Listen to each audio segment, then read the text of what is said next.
اليوم علي سلمان يقول طائرات أباتشي.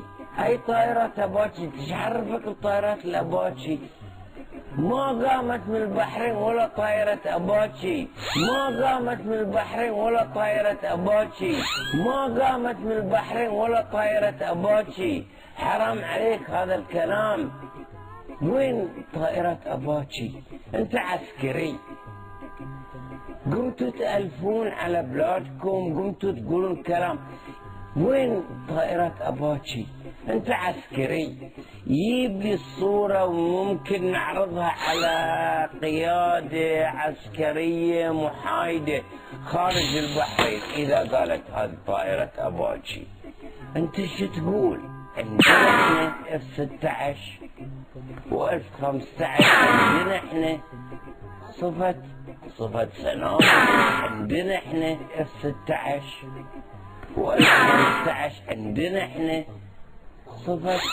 صفة سنابس، عندنا احنا F-16 و F-15، عندنا احنا صفة سنابس قصف جوي بطائرات حربية. ولا عندنا طائرات أباتشي يا علي سلمان، ولا عندنا طائرات أباتشي يا علي سلمان. أباتشي أباتشي أباتشي أباتشي أباتشي أباتشي.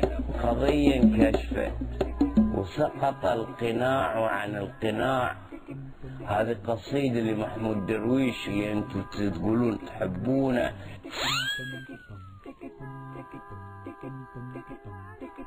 سقط القناع عن القناع، سقط القناع عن القناع، سقط القناع عن القناع. القضية أن هناك أجندة ضد البحرين وليست ضد البحرين، أجندة ضد البحرين وليست ضد البحرين.